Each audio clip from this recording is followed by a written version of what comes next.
Hi, we are here for our next episode on our podcast here, and I am joined today with Emily Fonnesbeck, who is a registered dietitian, nutrition therapist. Yes. Is that the right title?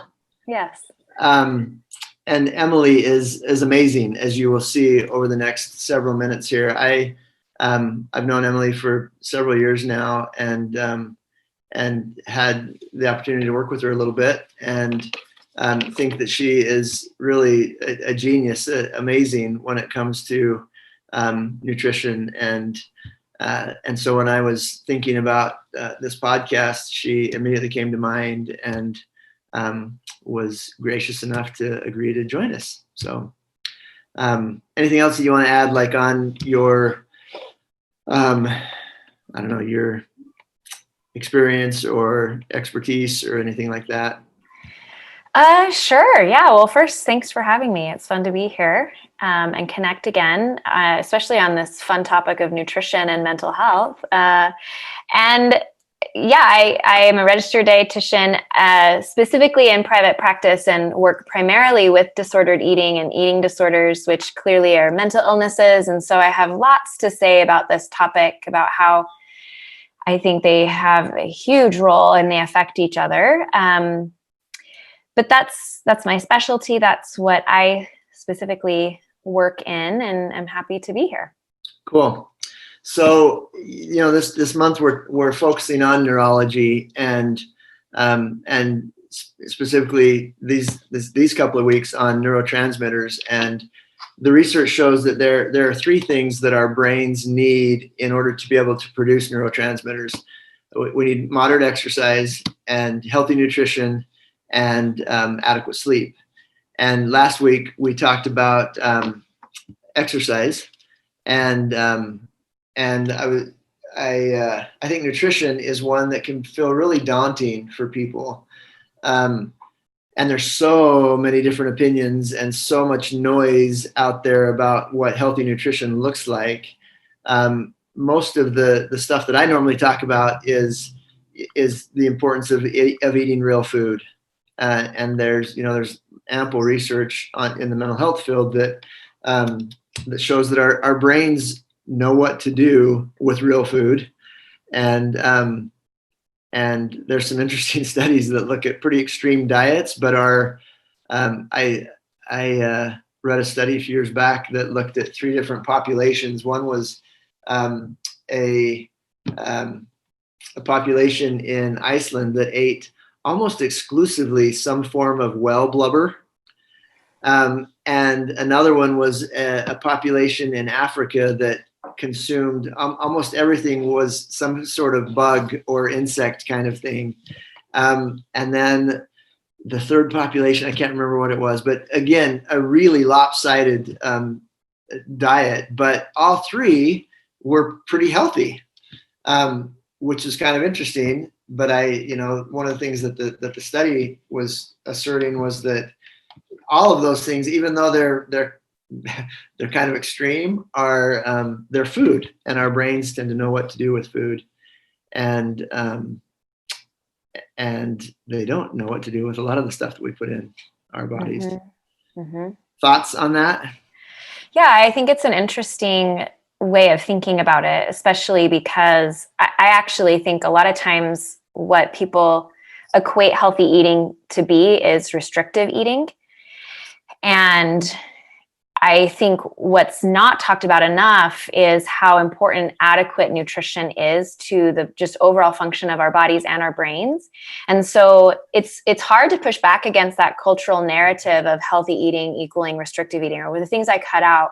And in pursuit of that, it's very common to seek out low-calorie foods or diet-type foods, which are not going to be adequate in nourishment.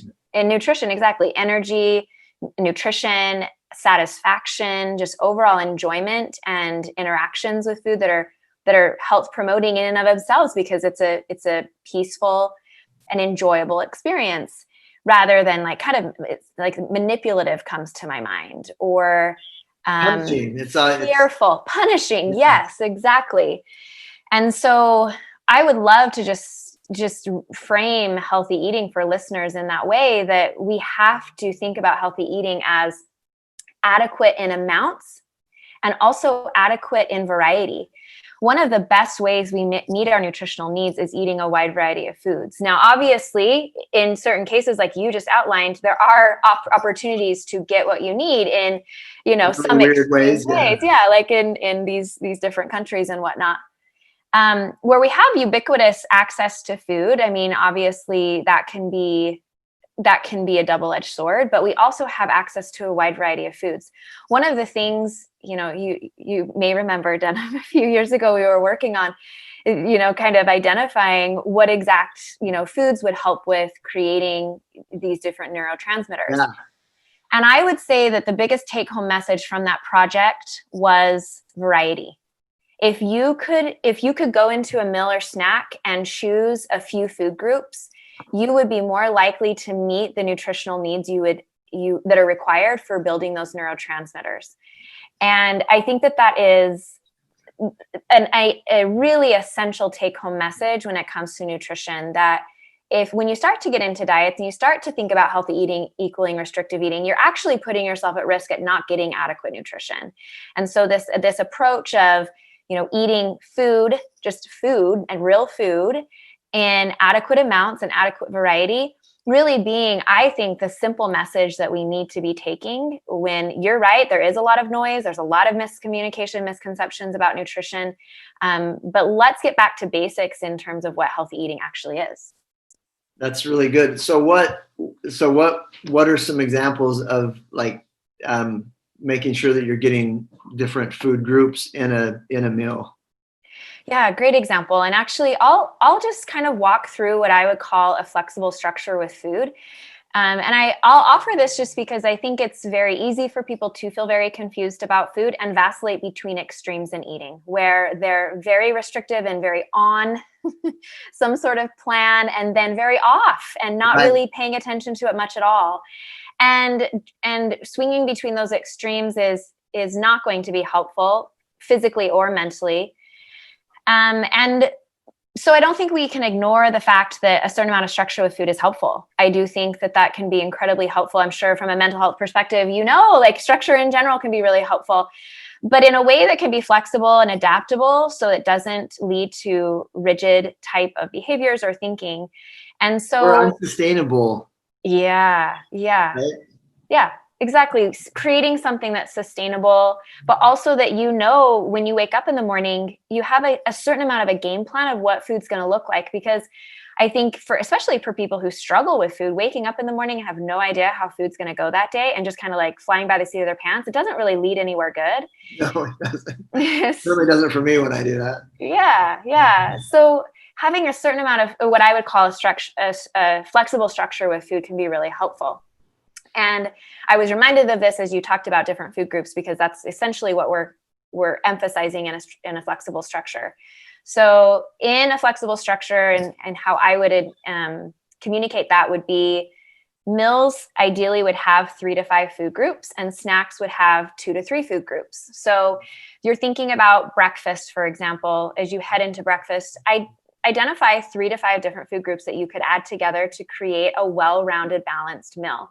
And if you are going to be eating 3 to 5 food groups for a meal, that really should get you, and you're eating to comfortable fullness, that really should get you 3 to 4 hours of energy and nutrition, sustainable energy and nutrition for the next 3 or 4 hours. What's nice about that is if you wake up and you say, okay, I'm having this breakfast that's adequate and I eat to comfortable fullness, and it's 8:00 a.m., you know that you can anticipate your needs ahead of time. You know that if we're using this rule of thumb of 3 to 4 hours, you know that you're going to need something to eat by 11 or 12. And so you can anticipate that ahead of time and have something on hand if you're not going to be home. Or if you're home, you just have things stocked that you can grab for that snack or that next meal. So maybe it's lunch at 11 or 12, or maybe it's a snack and a later lunch. You can decide. That's how it's adaptable to your lifestyle and what your schedule is. But I think as far as nutrition goes, there's a certain amount of proactiveness that's really necessary to meeting your nutritional needs. So if you have this flexible structure, you can really think ahead about that and not be caught off guard. Yeah. And so then if let's say at 11 o'clock you have a snack, then you're going to be, reaching for 2 to 3 food groups, and that would probably last you 1 to 2 hours. So that's a rule of thumb for as how long the meal or snack may last, so you can anticipate when you would need to be eating next. Yeah, that's really good. So a snack that would include 2 to 3 food groups might be like some nuts and a fruit and what? Glass of milk, some cottage cheese. Yeah. So carrots and hummus and a cheese stick, or maybe it's just cottage cheese and fruit, or maybe crackers and cheese, or apple and peanut butter, a granola bar with a cheese stick. It's so easy just to grab, I'm hungry, I'll just grab something quick without really thinking about how can I make this well-rounded? How can I make this sustainable energy and nutrition for myself? And I promise listeners that they will see a difference as they are consistent and regular in meeting their nutritional needs in terms of their mental health. I mean, we've all been there, right? We get irritable and hangry, and we make it to the end of the day just redlining through the day, forgetting to eat. And it does negatively impact not just our physical health, but clearly our mental and emotional health as well. We become far less relationships. And our relationships. Yeah. And that's a really good point, because, so excitatory neurotransmitters like dopamine and norepinephrine are responsible for mental clarity and focus and memory recall and, all of those kinds of excitatory kinds of things. Excitatory neurotransmitters increase whatever a cell's job is. And so having those good levels of those help with those kinds of things, while inhibitory neurotransmitters like serotonin and GABA do just the opposite. They help systems calm down. And so like with digestion, it's, and you can talk more about this than I can, but what the research shows is that, if you don't have enough inhibitory neurotransmitters and the system is working too fast, then you end up with like irritable bowel and diarrhea and things where things are going too much.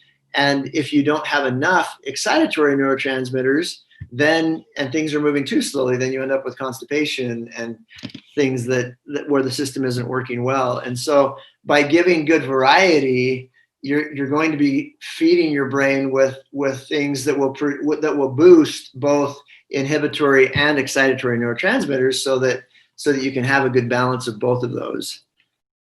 Okay, I love this. This is actually just incredibly fascinating to think about. Quite a few years ago, I read the book, The Mindful Therapist by Dan Siegel. And in it, he talks about how he basically defines mental illness to be, this being stuck in either rigidity or chaos. That's kind of what it just reminds me of, because it really, it hit home for me as a dietitian, where I feel like physical health is best when we can find that middle ground where we're more integrated and flexible and moderation. Yeah, exactly. And really finding some balance in our lives, and with food particularly, and, bringing up digestion. Haphazard or chaotic eating patterns do nothing to support adequate digestion. And clearly, partly because of the lack of neurotransmitters that are being able to be created. Yeah. Yeah. I love the label that you used, comfortable fullness. Uh-huh. That's a really good label, because I think, so much of being emotionally healthy is plugging into the messages that our body is sending us, and so paying attention, and especially with eating disorders, that's a great label. That's a great phrase to use, because it's very different to be comfortably full than it is to be over full, or than it is to be not satiated, to be hungry, right? Mm-hmm. And if you can learn to listen to where that middle ground is, That's a good place to live. It is, and it takes a lot of practice. I'd imagine that there's a lot of people that feel, well, I know there's a lot of people that feel this very, in large part, a lack of trust for their body and what their body's communicating to them. And therefore that being a big hurdle to truly listening and respecting that. And, maybe that's a whole different topic for another day. But I think that you bring up something really important, just this skill set of being intraceptive and aware of what your body is communicating to you. And I think that it has everything to do with food, and can actually help people feel a lot more confident in their ability to feed themselves well if they can tune into what their body's communicating to them, because it's always communicating. It's not a matter of whether the body is or isn't. I hear that quite a bit. My body doesn't talk to me, or I don't know what it's saying. It's not that your body's not communicating to you. It's the lack of the ability of connecting and understanding. But That's something you can cultivate. That is a birthright. That's something you came born with that along the way maybe lost connection with, but it's something you absolutely can cultivate again. And so, keeping that in mind of just like, that's my target. After I eat, I want to feel comfortably full. And it's like a dartboard, you keep aiming for the center and you're going to get there. You're going to hit it more consistently as you aim there. The problem is that people are practicing extremes. They're like aiming clear off the dartboard. They're not aiming for the center. And so we get really good at what we practice, right? We get really good at what we practice. And so we practice these extremes with food rather than just practicing eating a wide variety of foods, using a flexible structure, and just aiming for that comfortable fullness over and over. And you will get better at it as you practice. Yeah, that's the part of the brain that monitors that what goes on inside is called the insular. It's the insular is the part of the brain that even like, and we do things with people where to practice this and to activate that part, you can hold an ice cube and just focus on what that feels like in your hand, or, different pressure points. But there are that research has shown that you can strengthen that insular, that part of your brain that monitors what goes on internally by stopping and paying attention. And what am I feeling right now? And what does that feel like? What does it feel like to my stomach? What I just ate, and what did it feel like to my taste buds? And what did it feel like going down? And just by slowing down and paying attention, you can strengthen that part of your brain. With anxiety, frequently people get that part of their brain gets underutilized because they become so concerned with what's going on externally that they don't monitor well what's going on internally. And sometimes with depression, it can be just the opposite. Although with depression and anxiety, that part of the brain tends to be under functioning. And so it's a good exercise to be able to work out that insular muscle. Yeah, I love it. I love that we have a name for it. I didn't know that. So yeah, love it. I was going to ask you another question about that. I don't remember what it was. Oh, one of the things that I personally am, I guess, sort of wondering about, that I've heard a lot about and read about, but that because of the way that our food is produced, there are a lot of our food is nutrient poor. Things being picked early and soil being depleted of nutrients and all those kinds of things that end up with the quality of our food being poor. And so even if you are eating a good variety, sometimes you're not getting healthy levels of nutrition. Mm-hmm. What are your thoughts on that? And is there validity to that? Well, it's an interesting topic because I don't know how substantiated that is. I think it's a lot of more so speculation than actually valid. But I think this brings up a few really good topics, which is one, this is, I think, another reason why we do want to eat a wide variety of foods to make sure that we get our nutritional needs met. I also think that what we have to do is give our bodies way more credit than we give them. they're really, really incredible. I mean, in so many different ways, but let's just even talk about it with nutrition. Let's say that you are, that you have low iron, that you're deficient in iron. Your body will sense that, and it will prioritize the absorption of iron from your food over other nutrients. You have a finite amount of transport proteins at one time in your digestive tract when you're digesting food to be able to take the nutrition you need into the bloodstream. There's a finite amount. And so what it'll do is say, okay, this is the nutrient I need the most right now. I'm gonna prioritize that. And obviously it'll try to get as much nutrition as it can out of your food. That's its job. That's the digestive tract's job, is to get as much nutrition out of your food as possible. But it will prioritize those nutrients that are low, which I find fascinating, that our bodies can self-regulate really, really well. And so I think that nutrition is so much more dynamic, and the way that our body handles nutrition is so much more dynamic than just, oh, that food was low in this and now I'm going to be deficient. Like, it's not so black and white. It's not so cause and effect, if then type of situation. There's lots of checks and balances along the way, especially as you're just really emphasizing a wide variety of foods.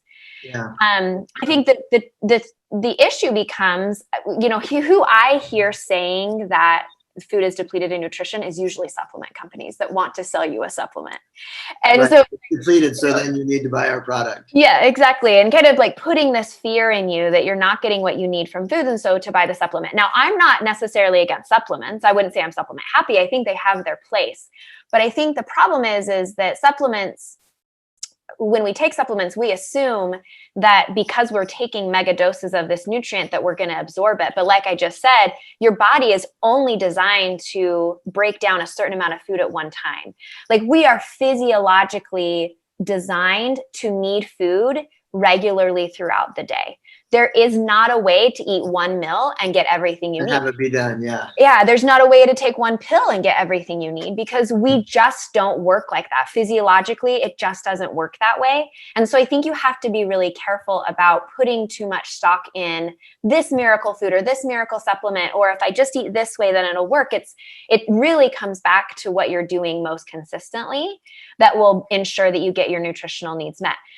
Now, if, I am not against supplements, but if you were to take a supplement, I would just split the dosage in half, take some in the morning, some at night, rather than all together. If you can, if you're supposed to take two tablets, take one in the morning, one at night, so you have better absorption of that nutrition.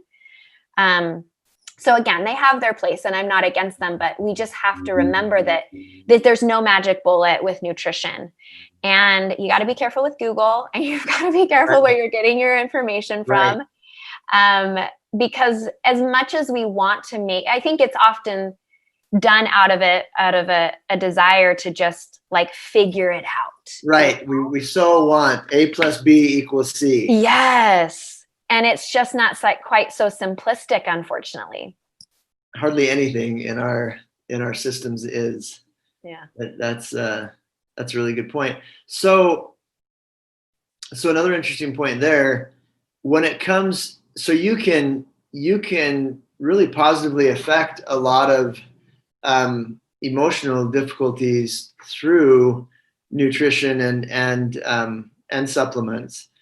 And to get a clinical dose of something that's high enough to be able to affect something like depression, it typically takes a pretty big dose, and so more than most people are getting from a normal diet. So in that kind of a situation, and it's probably a little bit further. Different again than what we're talking about here, but would they be better off so if I need X amount of milligrams of St. John's wort, be better off to spread that out across 3 or 4 times during the day rather than taking it all at night? Or if possible, it kind of depends on the pill and the dosage and if you can split it up. But yeah, I think that you'd probably be better off splitting it up rather than trying to get it in one dosage. And, I think, with food, with supplements, any of those things, it just will take your body time to build up the reserve or to correct a deficiency. It is going to take time. Because again, that's just how we're designed. We're not designed to be able to handle large amounts of nutrition at one time. I think that there's like wisdom in that. I've thought about this a lot. I don't think that there's anything we do more often than eat, or need to do more often than eat.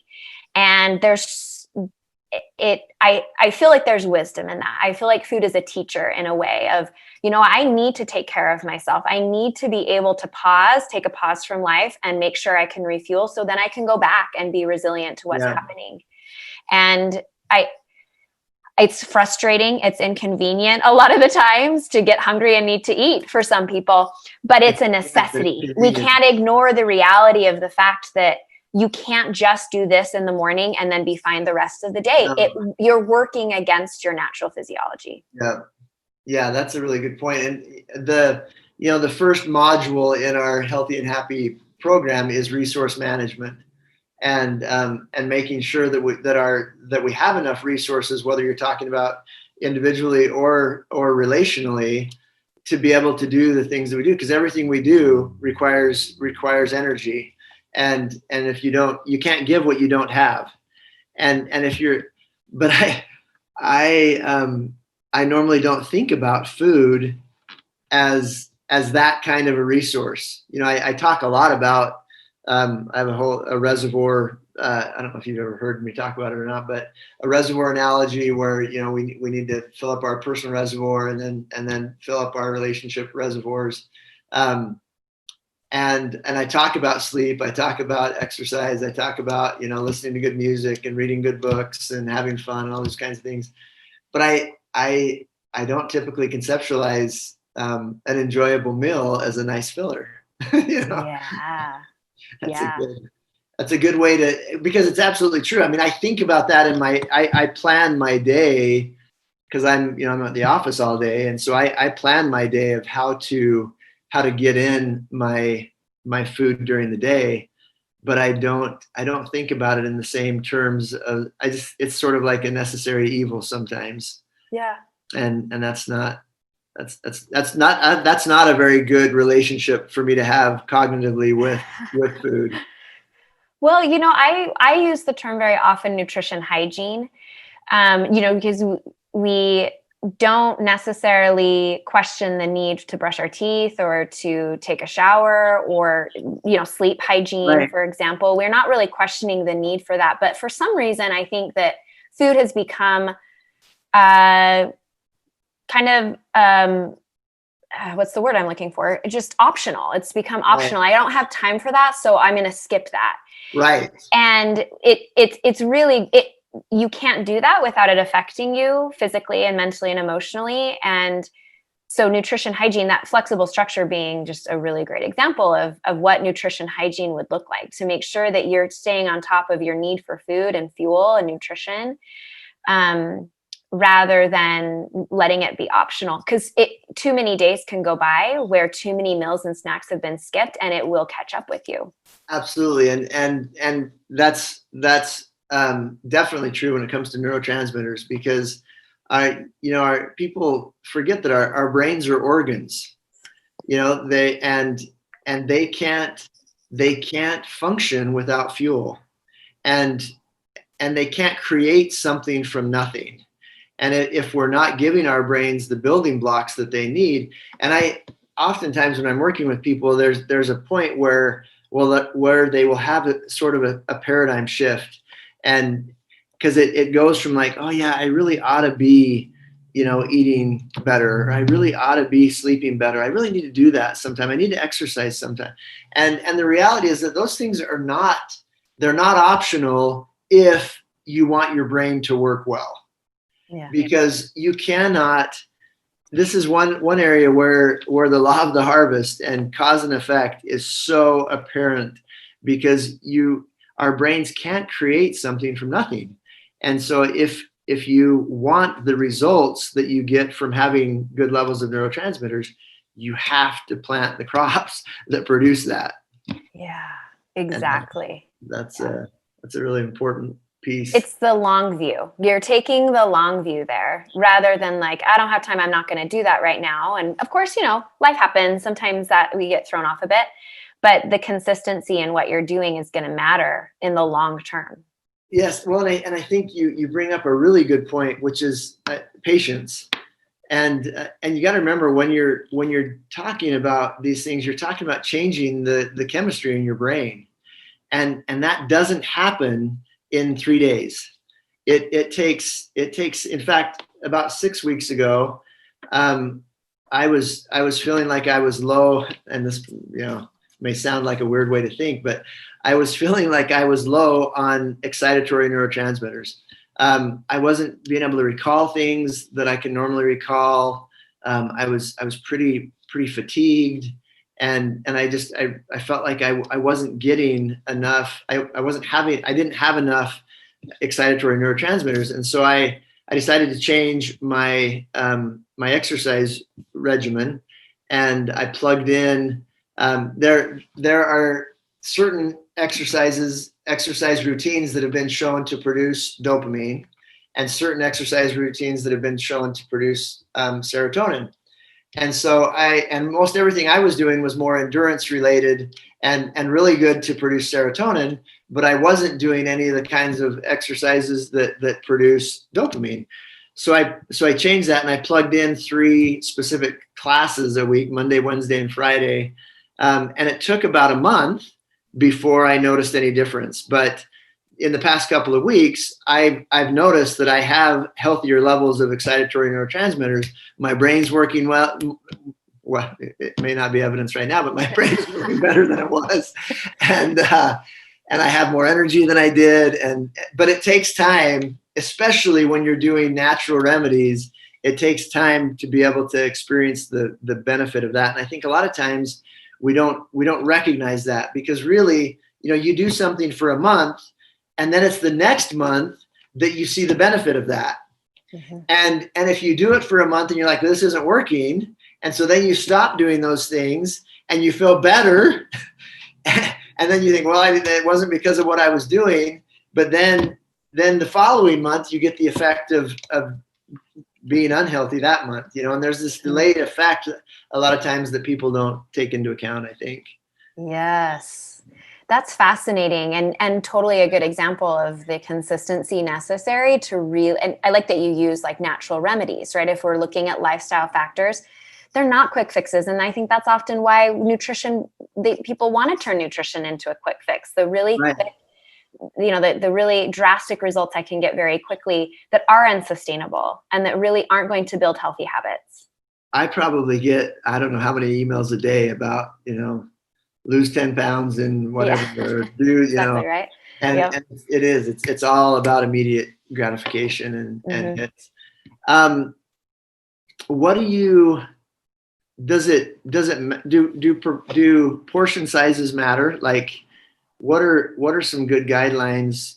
So variety, mm-hmm. But if you have a ton of 5 things every mm-hmm. meal, is that too much? Or Yeah, I would just relate that back to really connecting back to your body to know what comfortable fullness feels like for you. I know that this feels crazy in the culture that we live in for me to say, but I truly believe that fullness and satisfaction are our best indicators of meeting our nutritional needs. That if we make it to comfortable fullness and satisfaction, that's our body saying, what's that? Say that again. I think that's really important. Yeah, if we can make it to fullness and satisfaction, we know that's our best indicator that we've met our nutrition needs, that our body's saying, okay, I'm good. I've got what I need. I'm going to fuel you for the next few hours. Go on ahead. I'll take care of it. Like, I'll take it from here. Okay. I'll do what I need to do with this food, and you go live your life for a few hours, and I will let you know when I need food again. I'm going to let you know through my hunger cues that you need to take a break and I need more, and then I'll take care of it.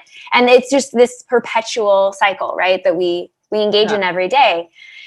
Now I realize that, there's plenty of people out there that don't know what fullness feels like, or at least they don't have access to that right now. I think a good rule of thumb to start with is about a fist size of each, thing that you're choosing, and go from there. How does that fill you up? Was it enough? Was it not? Add more and kind of play with it. I'm not one to get into exact numbers or prescriptive type things, because I think we need to be able to adapt and be flexible based on our circumstances and situation and appetite and hunger and fullness levels, which are always ever changing. What you need, you can't tell. Yeah. But Emily's a tiny little thing. And what your body needs is going to be different than what my body needs, right? Totally. Yes, exactly. And again, by being prescriptive of just across the board, black and white, this is what everyone needs, we miss the ability to just really tune in. So there's some jumping off points, hopefully, for anyone listening. There's some jumping off points, but know that you're going to be the best expert of your own body. You really will. And if you can connect back and understand what it's communicating to you. Well, and I think another huge benefit emotionally for that is it's really good for our systems to receive the message that we trust them, and that we're important enough to listen to prioritize. Those messages are really important in terms of feeling like we matter and feeling like we have value. And so just that collateral benefit of trusting what your system has to say is hugely powerful. Yeah. And I think this brings up something I'd love to address and maybe validate for anyone listening, which is, fighting your food and fighting your body is incredibly emotionally draining. It takes a lot of energy to be afraid of food, to feel anxious about food, to not know what to do, to follow the diet, to be perfect with the food rules. You have to expend a lot of mental and emotional energy on that really could be redirected to other things like relationships, for example.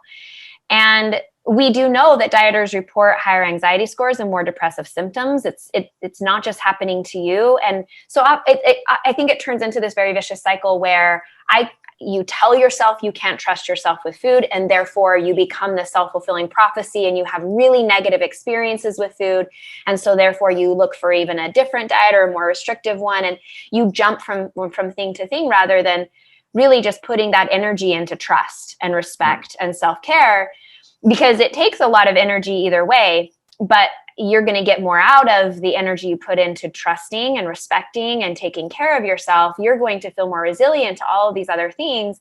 And I just know that it builds more peace and confidence in your relationship with food in your body, but also in other areas of your life, because you're not fighting yourself so much. Yeah, absolutely. One of the areas, eating disorders are super complicated and really difficult for people, because you can't cut food out of your life. If I have a problem with alcohol or I have a problem with drugs, I can eliminate that from my life, but we cannot eliminate food from our lives. And so as people that struggle with eating disorders have to figure out how to have a relationship with food without it leading to their eating disorder, right? And so often, one of the most powerful elements of that is control, right? People turn to an eating disorder and either restricting what they're eating or binging and then purging. I can control me getting rid of this, in an effort to try to control their lives when they feel out of control emotionally. Yeah. And so your message in that is so important for that population in particular, that that you can surrender control and you can listen to your system, and that's really powerful.